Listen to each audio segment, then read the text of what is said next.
Très bien, donc une nouvelle fois, bonjour à tous, bienvenue à tous ceux qui nous rejoignent pour ce webinaire sur l'IA générative. Avant de commencer, quelques informations à vous communiquer. La session est enregistrée. À la suite de la présentation, donc un lien d'accès vers le replay plus le support de présentation vous seront envoyés. Si vous souhaitez poser des questions, n'hésitez pas à le faire via le bouton Q&A situé en haut de votre écran. Elles seront traitées en fin de présentation.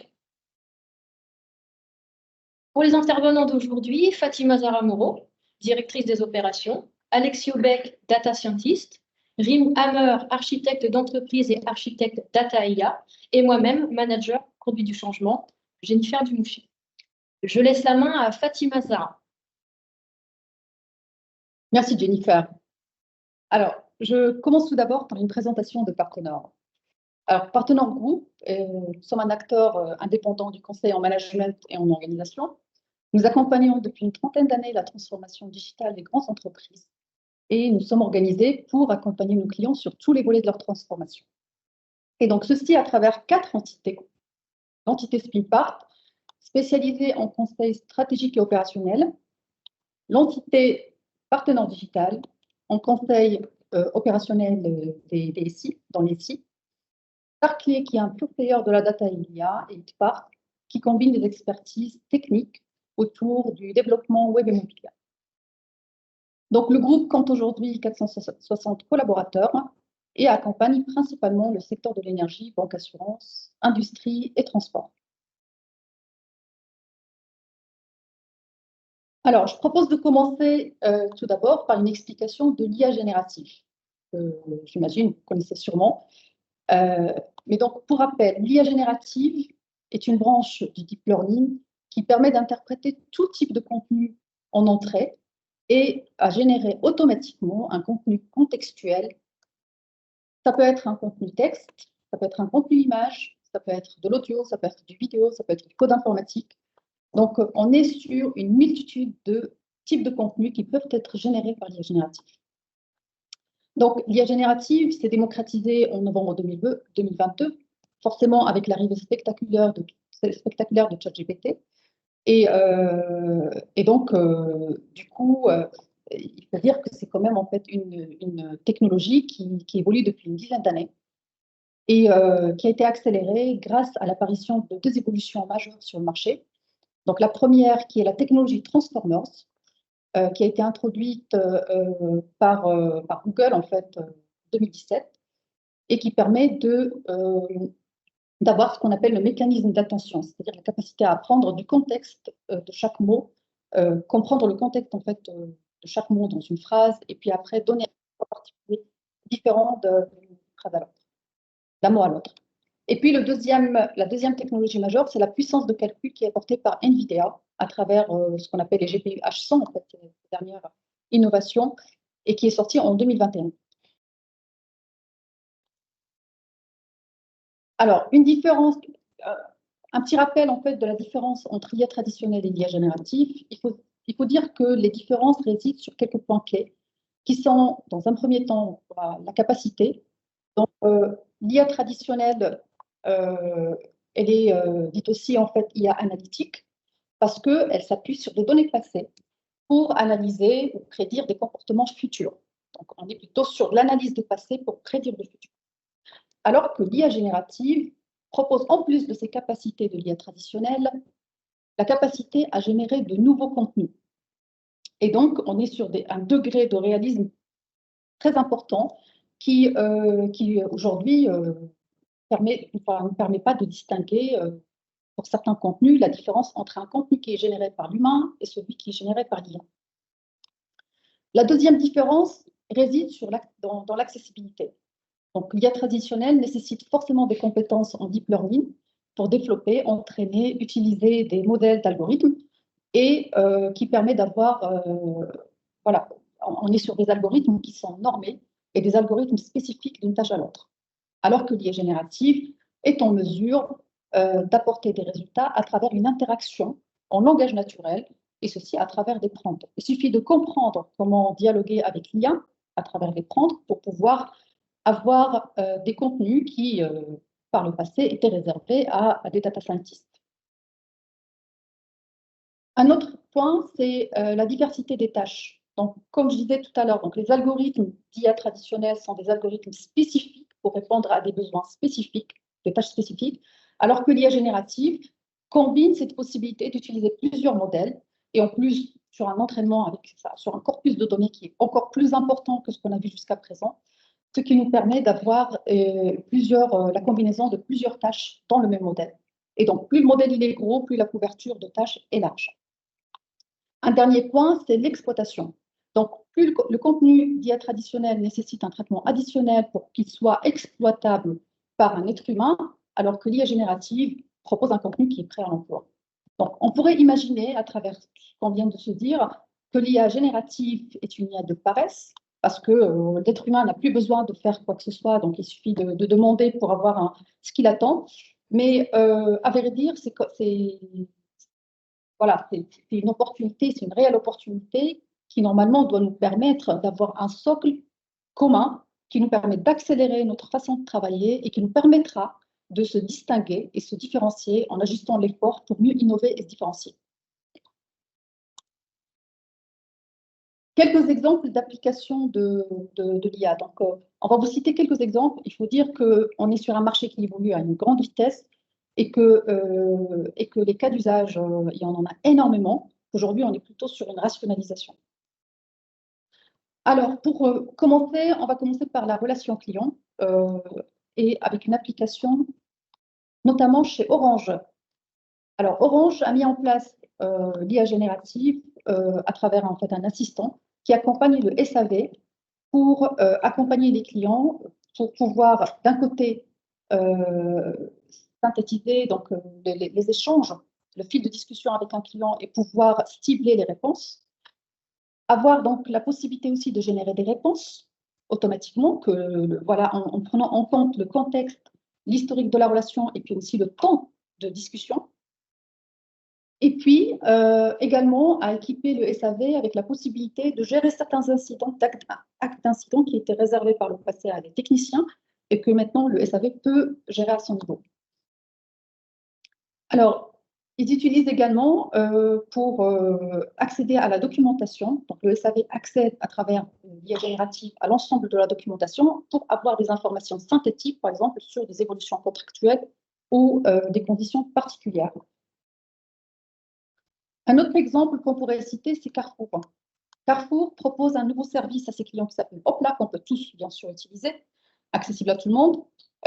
Donc, Hopla permet sur la base d'une demande, par exemple, on veut organiser un événement, il suffit de donner le thème de l'événement et donc le chatbot nous fournit la liste, en fait, une liste de produits, une liste de recettes par rapport à ces produits et nous permet également d'avoir des produits qui sont adaptés à nos contraintes budgétaires, à nos restrictions alimentaires, et puis aussi en prenant en compte aussi la quantité par rapport au nombre d'invités. Alors, on a aussi un autre exemple, c'est chez Engie qu'on a mis en place. Nos équipes ont mis en place avec Engie. Donc, c'était dans le but d'améliorer l'efficacité des interventions de maintenance. Et donc, l'idée, c'est d'avoir un chatbot. C'était d'avoir un chatbot qui permet d'analyser l'origine du problème, trouver la route cause en fait par rapport à un problème, donner des instructions au client pour pouvoir résoudre le problème en toute autonomie. Et si jamais le problème n'est pas résolu, on planifie automatiquement un rendez-vous avec un technicien. Maintenant, en termes d'efficacité opérationnelle, donc nous avons l'exemple de SNCF qui utilise l'IA générative pour gérer sa base de connaissances interne et également pour accompagner les agents dans leur interaction avec les usagers. Donc, à travers une application qui s'appelle SNCF Trad. C'est une appli qui a vu le jour avec la Coupe du Monde du rugby, qui était en mode pilote, qui a prouvé son utilité. Et puis aujourd'hui, SNCF est en train de travailler à l'échelle en termes de déploiement de cette appli pour pouvoir l'utiliser pour les JO. Autre exemple, Airbus. Alors, Airbus est en train de tester l'IA générative pour supporter les échanges entre ces différents métiers, que ce soit des juristes, des ingénieurs, des techniciens, des commerciaux, donc tout type de métier. Et l'idée, c'est de pouvoir contextualiser les échanges ou les demandes pour que ça soit dans un discours qui est compréhensible par tout type de métier. Donc, c'est un assistant pour vulgariser en quelque sorte les échanges et faciliter la compréhension en interne. Il y a aussi en parallèle d'autres cas d'usage chez Airbus qui sont autour du développement, c'est-à-dire l'usage en fait de GitHub pour avancer sur les développements pour réaliser du code, et puis aussi pour générer du texte facilement. Un autre acteur, donc plutôt dans le secteur de l'énergie que nous accompagnons actuellement, avec l'aide de nos équipes, cet acteur a pu mettre en place, enfin, en tout cas en mode pilote, et ça va se déployer, on est en train de travailler sur l'industrialisation. Et donc l'idée, c'est d'avoir un assistant de technicien qui est sur le terrain, qui permet d'accéder à l'ensemble, aux derniers protocoles, aux évolutions documentaires, et donc pouvoir réaliser des actes techniques en toute autonomie et sans avoir en fait de problème particulier par rapport à leur application. Dans le domaine du juridique, donc on a l'exemple de Generali. Alors personnellement, j'ai accompagné Generali sur cette mission avant de rejoindre Partenor. Et donc, c'était une expérimentation de l'IA, la combinaison de l'IA et de l'IA générative, pour améliorer la détection de fraude et pour gagner en efficacité en termes de gestion des sinistres et d'analyse des clauses contractuelles. Maintenant, je donne la main à Alexio pour nous parler de cas d'usage qu'il a mis en place chez nos clients. Oui. Donc, LexisNexis a un outil, propose un outil aux juristes et aux avocats qui permet de résumer des textes juridiques en utilisant les modèles Mistral, FastLB et Claude 2. Et donc, cela leur permet de se concentrer sur l'information principale de ces décisions juridiques et de ne pas avoir à lire la décision en entier. Et j'ai travaillé avec un acteur linguistique qui possède un outil qui mesure et donne des conseils pour améliorer la clarté d'un texte selon des paramètres, des paramètres qu'ils ont effectués. Donc, ça peut être sur la longueur des phrases ou la clarté d'un titre par rapport à sa section. Et ils utilisent l'IA générative pour donner des recommandations de reformulation de ce texte afin qu'il soit plus clair. Alors, en bureautique, effectivement, on a des cas d'usage qui se développent à une grande vitesse, et notamment grâce à Copilot, Microsoft Copilot. Donc, on assiste aujourd'hui à une multiplication de cas d'usage, les bénéfices sont là, et donc on est plutôt sur des cas d'usage, notamment chez Swiss Life, qu'on est en train de mettre en place, par rapport à l'email, donc la capacité à synthétiser l'ensemble des échanges de mails pendant notre absence, enfin après de retour en fait, d'une absence, et donc pouvoir avoir une liste d'actions automatiquement qui nous fait gagner énormément de temps en termes d'analyse des emails. Un autre en fait, cas d'usage, c'est la rédaction des comptes rendus de réunion. Donc, on est en train de l'expérimenter aussi avec, bien sûr, des comptes rendus qui sont générés automatiquement après une conversation sur Teams.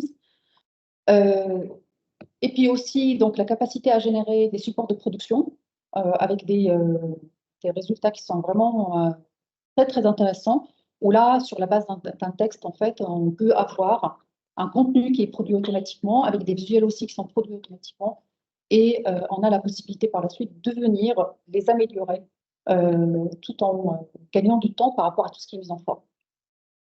Et puis, on a aussi la possibilité d'avoir un certain nombre de contenus qu'on peut mettre à disposition de Copilot pour avoir une synthèse, et du coup, on gagne énormément de temps à synthétiser un certain nombre de présentations qu'on reçoit, et on sait très bien qu'on en reçoit énormément.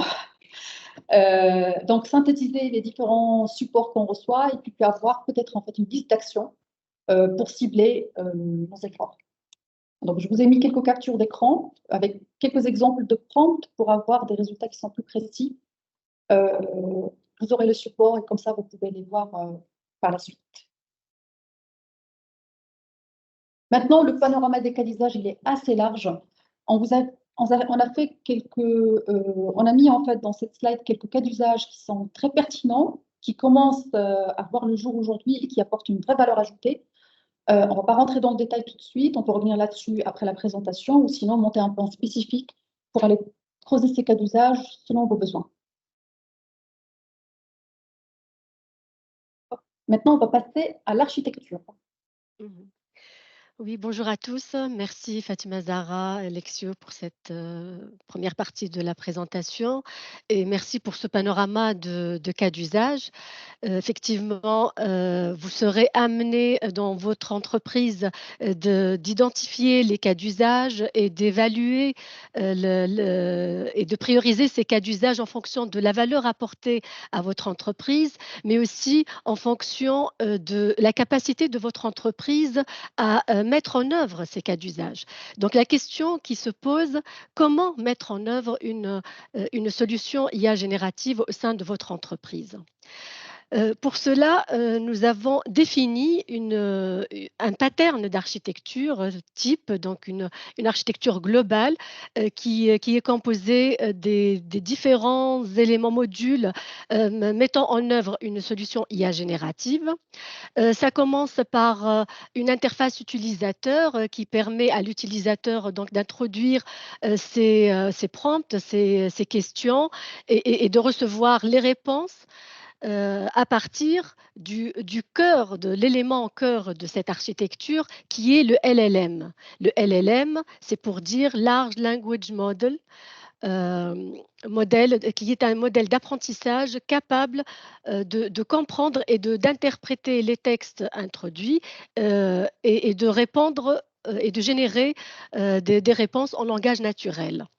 Donc, ce LLM, il est basé, donc, comme disait Fatima tout à l'heure, sur des technologies très avancées en apprentissage à base de réseaux de neurones avec des centaines de couches de réseaux de neurones et des milliards de paramètres pour répondre, pour avoir la capacité de répondre en langage naturel et d'interpréter les réponses avec leur contexte, d'interpréter les questions avec leur contexte.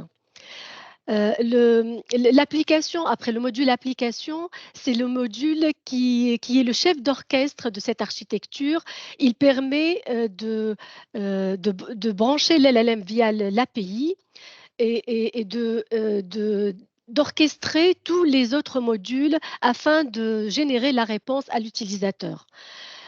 Bien sûr, dans un premier temps, on utilise des LLM pré-entraînés. Ce sont les LLM donc connus parce que ce sont des modules qui sont très robustes et qui ont la faculté de répondre en langage naturel, tel que le GPT par exemple. Donc, ça c'est le premier module qui est pré-entraîné.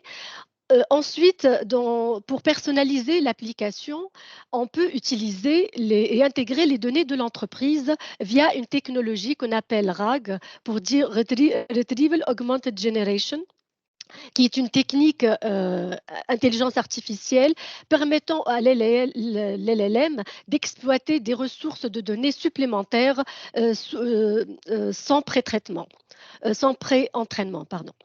Mais ça nécessite quand même au niveau de l'entreprise et en amont, de traiter les données et de les vectoriser. Tout ceci sera aussi surveillé grâce à un module de monitoring qui permet de veiller à assurer la sécurité des données, la confidentialité des données, l'éthique et la gestion des écarts, la gestion des biais des réponses. Cette architecture, elle permet elle permet de déceler les différentes capacités d'une IA générative. Et quand on dit capacité, ça veut dire la fonctionnalité, mais aussi la capacité ressources matérielles et humaines qui est derrière. Donc, nous avons identifié principalement les 5 capacités qui sont l'interface utilisateur, l'application, le fine-tuning, l'intégration de contexte et l'innovation. Excusez-moi. Oui, justement, l'intégration de contexte et l'LLM qui est dans un premier temps pré-entraîné. Passons, donc ces capacités-là vont permettre d'identifier les niveaux de maturité de l'entreprise et les niveaux de maturité qui correspondent au cas d'usage. Donc, ce schéma, il présente le spectre de ces niveaux de maturité. Le premier niveau, qui est niveau exploratoire, il ne nécessite pas de développement. On utilise les solutions grand public du marché, telles que ChatGPT. Et donc, on a le prompt et le LLM pré-entraîné de ChatGPT. Le deuxième, et dans ce premier niveau, on aura besoin, par exemple, de faire appel à un prompt engineer qui nous accompagne à bien gérer le prompt afin d'avoir des réponses optimisées.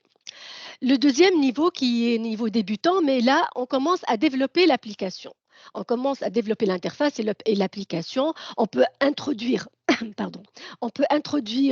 des filtres pour anonymiser, etc. et donc réduire un peu les risques de sécurité de l'information. On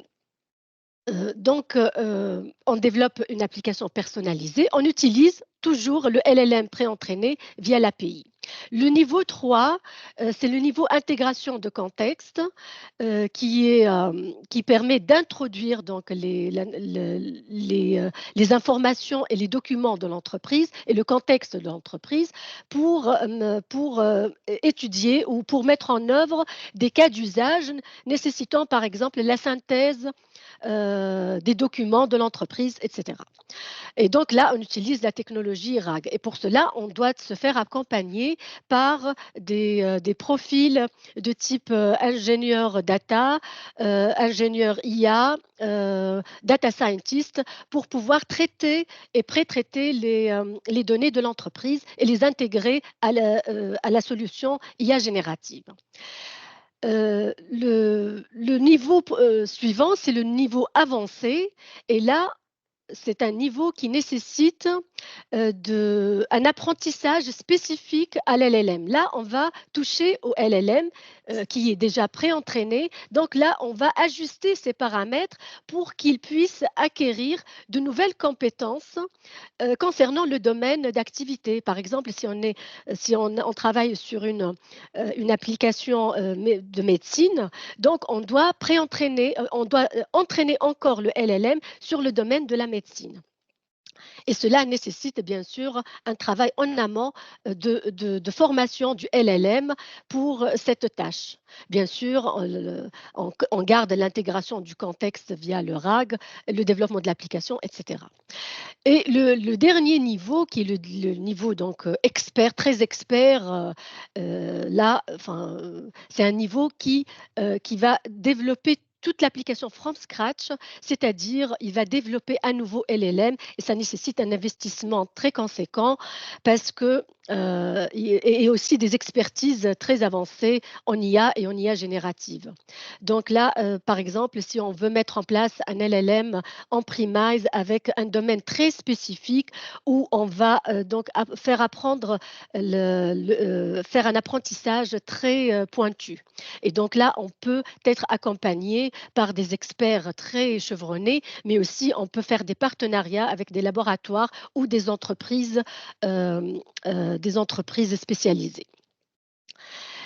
Donc là, ces niveaux de maturité, non seulement ils mesurent le niveau de maturité de l'entreprise par rapport à l'IA générative, mais aussi ils donnent un pattern d'architecture adapté au cas d'usage. C'est-à-dire il y a des cas d'usage qui sont qui nécessitent que les deux premières strates. Il y a des cas d'usage qui nécessitent plus de personnalisation. Donc, d'un côté, on peut travailler de façon agile sur un même cas d'usage et le faire évoluer de façon incrémentale et évolutive pour améliorer sa performance et son rendu, et tout en minimisant les risques qui sont les risques de sécurité, de fiabilité des réponses et de respect des règles de l'entreprise et de l'éthique, mais aussi on peut travailler en parallèle sur plusieurs cas d'usage et chaque cas d'usage, il a un pattern d'architecture adapté. Dernière chose, donc pour chaque cas d'usage, là, on donne comme exemple les outils correspondants. Donc pour le premier niveau, donc on peut travailler avec ChatGPT, Bard, Copilot. Le niveau débutant, on peut on peut développer notre application et la déployer sur un cloud pour une meilleure exploitabilité, tels que AWS, Google et Microsoft, le cloud de Microsoft. Pour le niveau intermédiaire, où on intègre le contexte, on peut utiliser l'outil LangChain qui va aider à intégrer la technologie RAG. Et pour le niveau avancé, on peut utiliser des outils tels que PyTorch ou TensorFlow pour faire le fine-tuning, donc qui va permettre l'apprentissage du LLM à notre domaine. Pour le développement de nouveaux LLM, on peut utiliser la plateforme Hugging Face qui présente un catalogue de LLM open source.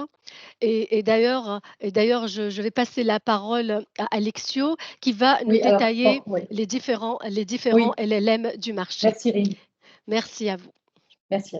Alors, on va avancer un peu plus vite. Parce que, donc, si on reprend en fait les LLM, effectivement, les LLM avancent à une grande vitesse. Donc, du coup, on assiste tous les jours à l'apparition de nouveaux LLM.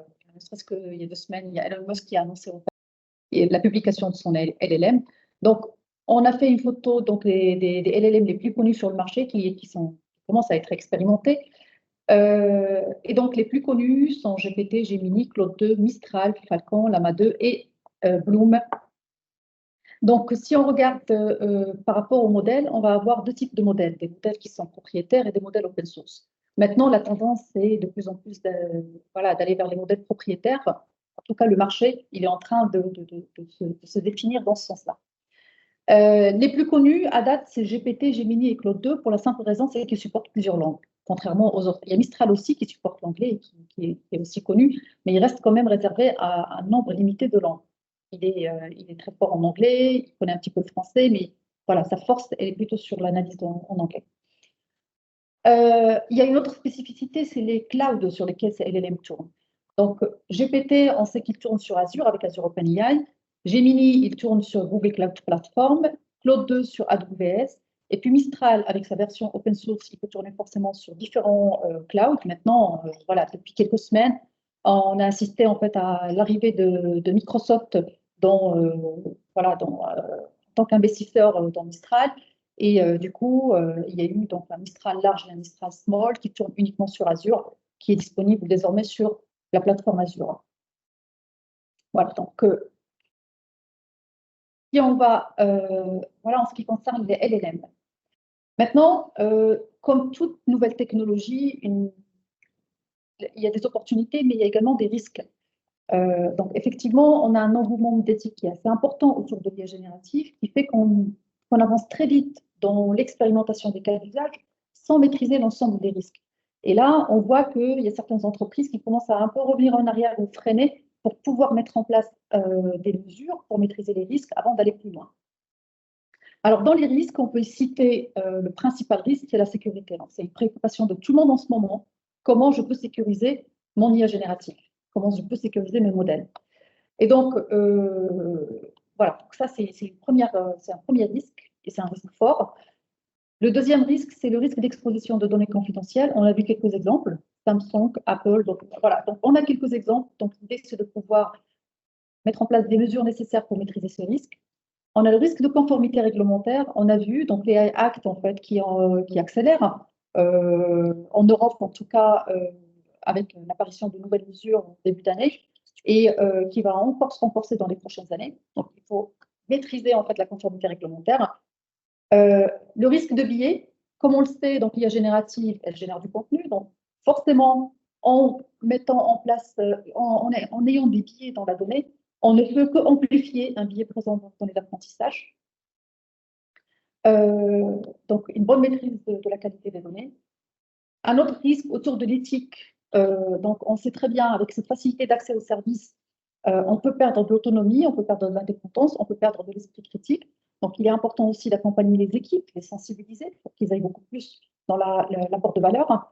Et puis également, l'impact environnemental. On sait très bien qu'aujourd'hui, il y a quelques statistiques, enfin quelques analyses qui démontrent en fait que typiquement une requête sur GPT, un prompt sur GPT consomme 100 fois plus d'énergie qu'une demande en fait sur le moteur de recherche Google.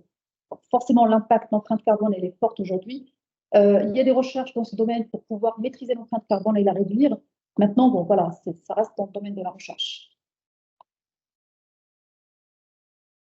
Alors, comme je disais tout à l'heure, ces risques, accompagnent toute évolution de technologie et méritent en fait ils peuvent être maîtrisés à travers de bonnes mesures en fait. Dans les leviers, pour bien maîtriser donc l'IA générative et ses risques, nous on pense qu'il est important dans un premier temps d'avoir un cadre de gouvernance qui est clair, maîtrisé, précis. Avoir des cas d'usage, penser à des cas d'usage et des solutions de manière pragmatique. Bien encadrer les projets d'industrialisation et penser à une acculturation et une formation en continu de l'ensemble des collaborateurs. On ne parle pas de population, tout le monde est concerné.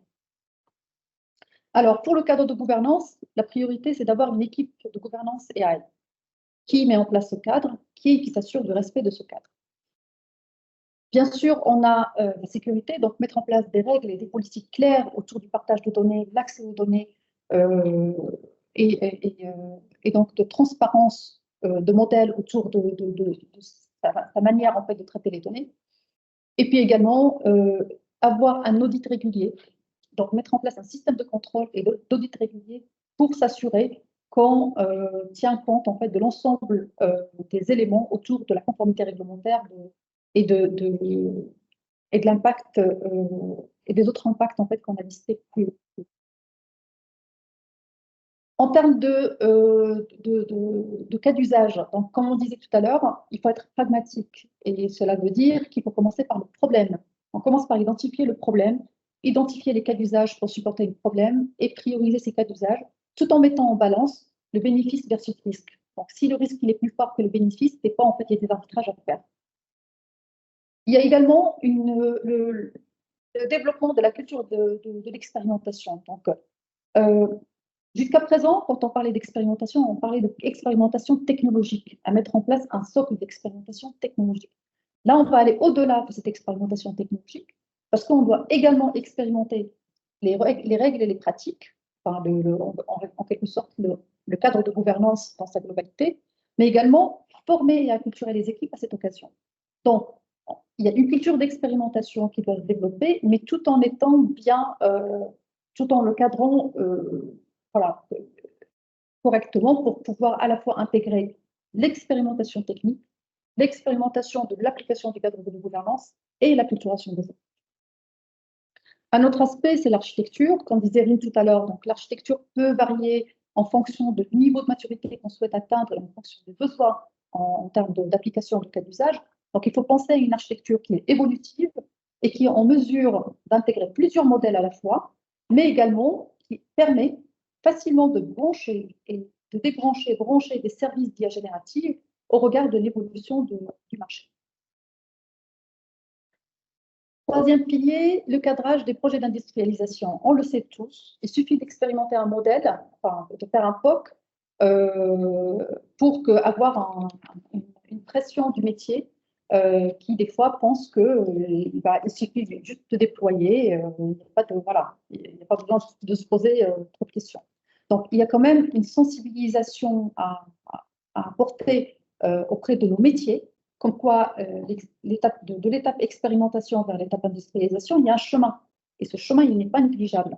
Donc, il est important de penser pour l'industrialisation, de se reposer la question pendant cette phase d'industrialisation en termes d'architecture. Quelle architecture cible je dois mettre en place? Quelles données je dois garantir? Comment je peux maîtriser les impacts, que ce soit en termes d'éthique, environnementaux, organisationnels, ou en termes en fait surtout en termes de sécurité, comment je peux assurer une qualité de données et comment je peux surtout assurer la souveraineté en fait de mes données. Voilà, donc il y a certaines questions qui se posent. Il est important de les poser, bien les cadrer et de travailler une industrialisation de manière sereine. Et puis le dernier pilier, c'est l'acculturation et la formation des collaborateurs. Donc on a plusieurs niveaux de formation. Le premier niveau de formation qui est indispensable, c'est c'est donner la possibilité aux équipes de dialoguer avec l'IA générative à travers ce qu'on appelle le prompt engineering. Donc former les équipes à rédiger des prompts en fonction de chaque modèle. Il y a également un autre aspect, c'est d'avoir l'esprit critique et être dans l'apport de valeur et dans l'analyse de la pertinence des résultats. Donc, tout collaborateur doit garder en tête comme quoi c'est lui qui est responsable de la donnée produite et non pas l'IA. C'est lui qui est aux commandes. Un deuxième point d'acculturation, c'est la sensibilisation du collaborateur sur l'évolution du cadre légal. Comme on disait tout à l'heure, donc le cadre légal évolue à une grande vitesse, que ce soit à l'échelle européenne, même à l'échelle internationale. Et donc, il est important d'acculturer les équipes en continu sur l'évolution de ce cadre, mais également de les acculturer en continu sur l'évolution des politiques de sécurité, parce que forcément, voilà, les hackers ils sont très créatifs, ça évolue tous les jours. Il faut être, bien sûr, évoluer en fait au regard de ces évolutions. Et donc, pour répondre à ces différents enjeux, nous estimons qu'il est important de s'organiser autour d'un centre d'excellence IA qui se situe en tant qu'accélérateur à la fois de l'innovation, de l'expérimentation, mais aussi qui est garant de la gouvernance, de l'industrialisation et de la conduite du changement. Et donc, nous, en interne, on a mis en place une offre de service qu'on applique aujourd'hui chez nos clients. Je peux citer Renault, et voilà, il y a d'autres acteurs de l'énergie que malheureusement je ne peux pas citer. Et donc, on s'est structuré autour d'une design authority qui est garante en fait de l'innovation, de l'évolution technologique, mais également garante en fait de l'évolution du cadre de gouvernance et du respect du cadre de ce cadre.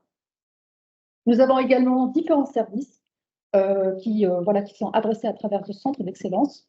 Donc, les services, bien sûr, d'acculturation et d'éducation.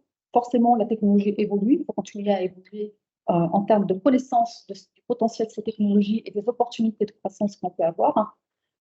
Un autre aspect, c'est la stratégie. Donc, il faut être aligné systématiquement à la stratégie, avoir une vision top-down et bottom-up. Et donc, du coup, faire évoluer la stratégie de manière agile au regard de l'évolution du marché.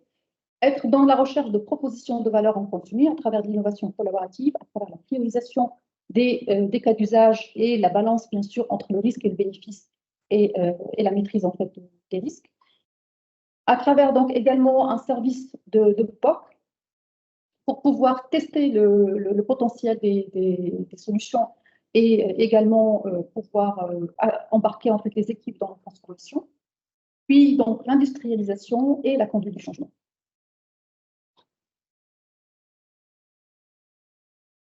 Alors, j'arrive à la fin de la présentation. Je propose qu'on passe aux questions-réponses. Merci beaucoup pour ces différentes interventions. Donc, effectivement, on va passer à la session de questions-réponses. Donc, n'hésitez pas à les poser si vous en avez via la section Q&A de ce webinaire. Donc, c'est un bouton qui se trouve en haut de votre écran. Il y a déjà quelques questions qui ont été posées. Donc, je propose de les dérouler dans l'ordre. Donc, première question. Comment mesurer les différences de performance entre les différents modèles? Oui, donc, les différents modèles ont différents nombres de paramètres et donc n'ont pas tous la même puissance. Pour les comparer, il y a des benchmarks qui existent. Donc, ils sont comparés par tâche sur des corpus définis. Mais cette méthode est de plus en plus critiquée par son manque, elle n'est pas assez opérationnelle. Donc, une méthode plus opérationnelle est l'arène de Hugging Face, qui en fait fait s'opposer les modèles 2 à 2 anonymement aux requêtes d'utilisateurs. Donc, il y a une interface en ligne où vous pouvez voter par duel. Et ensuite, il y a un score Elo qui est calculé comme aux échecs pour chaque modèle. Et ainsi, ils sont classés. Et cela permet d'avoir vraiment un feedback utilisateur et donc d'avoir un résultat plus opérationnel. On peut ajouter d'autres précisions? Très bien. Alors, je vois qu'il y a une seconde question. Comment garantir la sécurité et la confidentialité des données?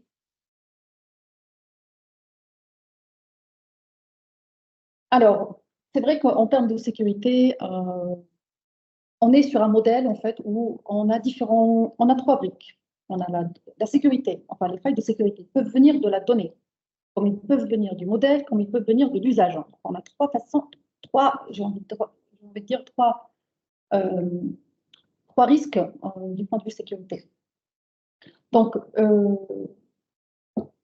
aujourd'hui, il y a des premiers points, c'est des règles. Il faut définir en fait des règles en termes d'analyse d'accès aux données. Donc, plus l'accès, la gestion des privilèges, la gestion des accès est bien définie et suffisamment fine, plus on baisse en fait le risque en termes de sécurité. Voilà, donc, on a une gestion des accès, la gestion des privilèges, la gestion des données d'apprentissage. On peut décider que certaines données, elles servent uniquement pour répondre à des besoins et qui ne rentrent pas dans l'entraînement du modèle. Ce qui permet en fait de baisser un petit peu les risques de sécurité. Et puis, après, il y a la gestion du prompt. Alors, il y a des règles, ça peut arriver à travers en fait des prompts, une manière d'adresser les prompts, on déclenche en fait des failles de sécurité. Donc, c'est important aussi de bien former les collaborateurs à bien gérer les prompts pour pouvoir réduire ce risque. Mais c'est avant tout un certain nombre de politiques et de règles et donc et de contrôle en fait. Il faut auditer de temps en temps, se mettre à la place en fait, voilà, d'une simulation en fait de hacking pour pouvoir vérifier les potentielles vulnérabilités en fait du modèle. Très bien. Troisième question, au regard de l'évolution rapide des LLM, quelle serait la meilleure stratégie en termes d'adoption? S'agit-il de commencer maintenant ou d'attendre les règles des autres entreprises? C'est moins de questions. Alors, là-dessus, il y a deux stratégies qui se confrontent, deux possibilités. On a la possibilité de dire, bon, il y a trop de risques, je préfère plutôt, et le marché est en train d'évoluer très vite, il y a de nouveaux LLM tous les jours, je préfère plutôt voir la concurrence, comment elle avance sur l'IA générative, et je tirerai les bonnes leçons, et puis après, j'arriverai quand le sujet sera beaucoup plus stable. C'est une stratégie. Comme on peut imaginer de dire, il y a un risque, si je ne prends pas le train tout de suite, je risque de perdre en compétitivité et perdre des parts de marché. Il va falloir absolument que je saisisse au plus vite cette opportunité. Donc, les deux sont possibles. Maintenant, je pense que le mieux, c'est de partir quand même sur la deuxième option, qui est de dire je commence tout de suite. Pour la simple raison, c'est que, il y a une courbe d'apprentissage. Il faut accompagner, il faut donner la possibilité aux équipes d'évoluer et de se transformer. Donc, alors que si j'attends que je sois à risque ou que le marché fasse ses preuves sur l'IA générative avant de démarrer, je peux en quelque sorte en fait, imposer à mes collaborateurs une transformation à marche forcée. Donc voilà, donc plus tôt on commence, mieux c'est. Maintenant, j'ai envie de dire, il y a un autre point, c'est qu'on commence tout d'abord par des sujets qui sont moins stratégiques pour permettre aux équipes déjà à tout le monde en fait, de monter en compétence, d'apprendre en fait à dialoguer avec le modèle, de se former, avant d'enchaîner dans un second temps des sujets qui apportent plus de valeur métier et qui sont plus stratégiques. Merci beaucoup pour la réponse. Autre question, quelle est la différence entre intégration de contexte et fine-tuning? Alors, l'intégration de contexte, comme vous êtes dans une entreprise, vous avez de la documentation. Donc, là, vous avez besoin d'avoir des réponses sur ces qui sont impactées par cette documentation, impactées par les données entreprises.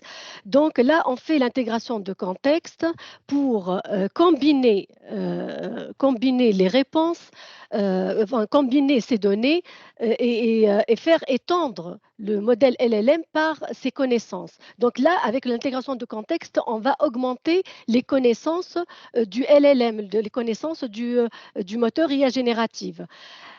Par contre, avec le fine-tuning, ce n'est pas une question de connaissance, c'est une question d'expertise. Par exemple, vous êtes dans un domaine spécifique.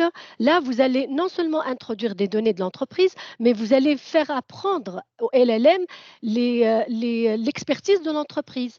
Et là, on va utiliser des techniques d'IA, de machine learning, pour apprentissage, par exemple par renforcement ou apprentissage supervisé, en donnant non seulement les données de l'entreprise, mais en donnant les données de départ et les données qu'on veut avoir en réponse pour que le LLM puisse acquérir cette expertise et puisse générer des réponses plus nuancées, plus précises.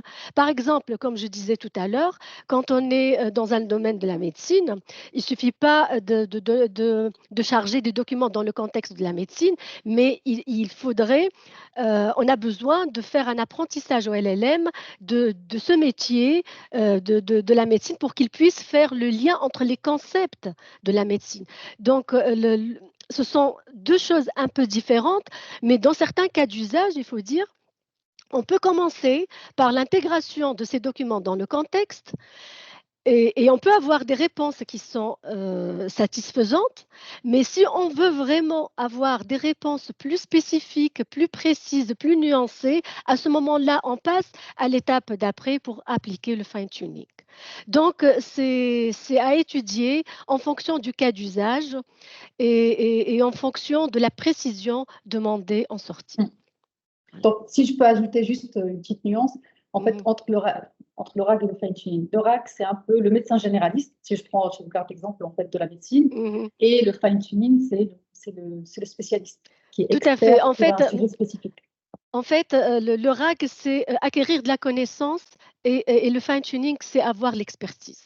C'est ça. Donc, acquérir la connaissance, ça n'a pas besoin d'une longue durée de formation parce que effectivement, les LLM, quand on a fait l'apprentissage, les LLM qui sont pré-entraînés, ils sont pré-entraînés sur une quantité massive de données, mais qui est limitée dans le temps. Donc, si on veut mettre à jour ces données, ajouter de nouvelles informations, donc on lui donne ces informations, on alimente le LLM par ces nouvelles informations pour qu'il donne et intègre dans sa réponse ces éléments-là. Par contre, pour l'expertise, il faut un temps pour l'apprentissage. Donc, ce n'est pas uniquement de la connaissance. Par exemple, si je lis un journal, je peux avoir de la connaissance rapide. Je peux l'intégrer dans mes informations en discutant avec mes collègues. Mais par contre, pour avoir de l'expertise dans un domaine, il faut de l'apprentissage qui prend du temps et qui nécessite beaucoup d'investissement en coût, enfin en capacité, déjà en capacité, en expertise, mais aussi en coût. Voilà. Merci beaucoup pour toutes ces précisions. Pour le moment, dans la section de questions-réponses, il n'y a pas de nouvelles questions. Si vous souhaitez en poser, on vous laisse quelques instants peut-être pour en saisir de nouvelles. Et autrement, si jamais il n'y avait pas d'autres questions, je vous rappelle que la session a été enregistrée et qu'ultérieurement, vous recevrez le lien d'accès vers le webinaire, au replay, et vous recevrez également le support de présentation de ce webinaire.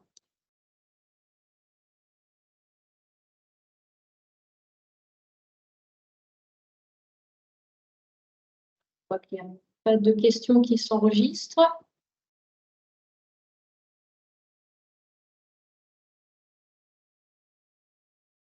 Très bien. Bah, écoutez, s'il n'y a pas de questions, merci à tous pour les différentes interventions. Merci à tous les participants d'avoir écouté, participé à ce webinaire. Et nous n'allons pas vous retenir plus longtemps. On vous souhaite tous une très bonne journée. Et bon appétit à tous. Et un bon appétit. Merci, au revoir. Merci. À bientôt. Merci beaucoup, à bientôt.